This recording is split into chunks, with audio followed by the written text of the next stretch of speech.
if any of you thought that Tottenham Hotspur was going to somehow have this magical revive once they got a new manager against the number one team in the league right now, you were sorely mistaken. This Tottenham Hotspur team, especially at home, they're absolutely terrible. There is not.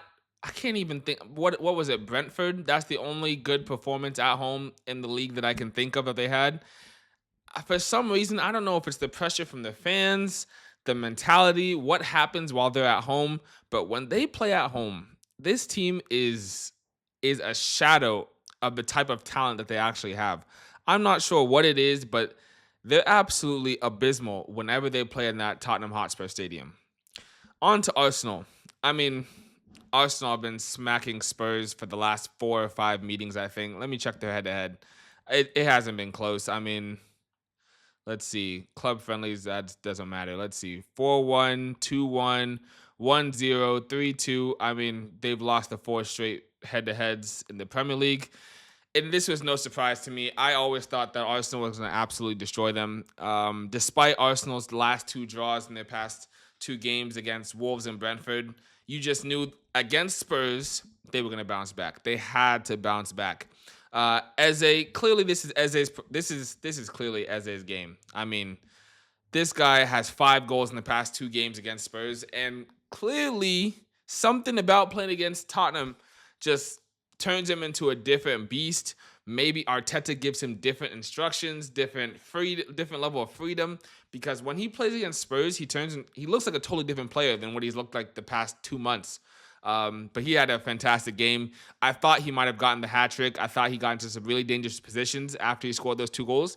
But no hat trick today. He had a lot of shots. 5 shots that's impressive. Victor Gyökeres, he's gotten a lot of stick this season, for me included. I think Victor's been very underwhelming since the season started. I think there's a lot that he lacks in the type of 9 that Arsenal are used to. Like when speaking about Gabby Jesus or Kai Havertz, he doesn't have those typical build-up play, hold-up qualities that these guys usually have. But despite that, he is the best finisher in the club. The way this guy strikes a ball, he is one of the purest strikers I've seen in the league in a long time. Any Arsenal fan will agree with this. Say what you want about every other part of his game not being that good, being a below average, mediocre, but boy, when it comes to ball striking, he is second to none. And there's few people in this league that can strike a ball better than Victor Gyökeres. This guy can slap it, and you saw it with his with the second goal of the match. The way he just rifled that ball past Vicario, he had no chance. Vicario had no chance. It's no fault to him. I think he might have gotten like slight fingertips on it, if that, but he had no chance. There was no way. Arsenal, I mean, they didn't miss a beat today. They were absolutely sensational. I think they upped their energy levels and they upped their intensity from back to front to back. The way they were pressing this Spurs team, they were not going to let them breathe. They really weren't. Despite that mistake from Declan Rice to give Koulibaly that goal, there really wasn't much for Spurs. I even think, even though they had nothing, I thought his Koulibaly's second goal that was disallowed for a push on Gabriel, I thought it was kind of weak to call that a foul, but I guess 2 hands is 2 hands.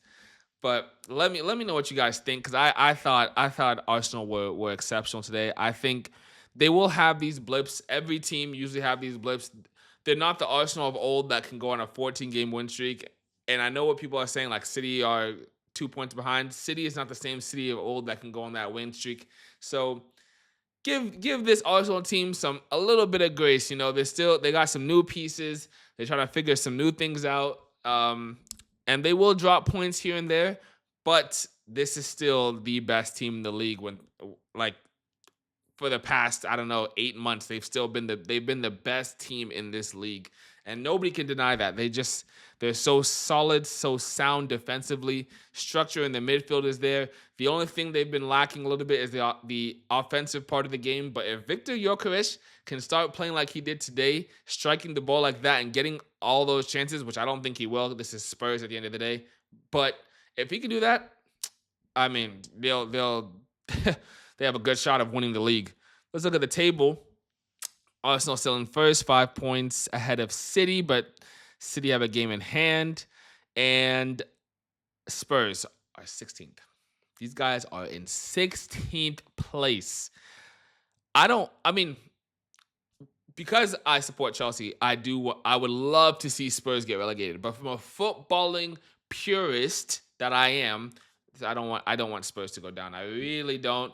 I I do want Forest to go down. That's for sure. But from a footballing aspect, I mean, if they deserve to go down, send them boys down. And look at this record: 3 L's in a row, 2 draws. This is tied for worst last 5 games in the league with Wolves.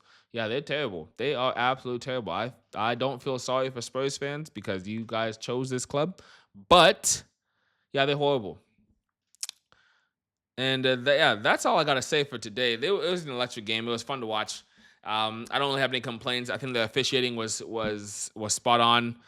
There wasn't much controversy in this match, in my opinion. I think they didn't really have too much to do. I know they had a little communication issues with the mic of the linesman and the headset, but once that was solved, the game went on flawlessly. But let me know what you guys think, and I will see you guys next time.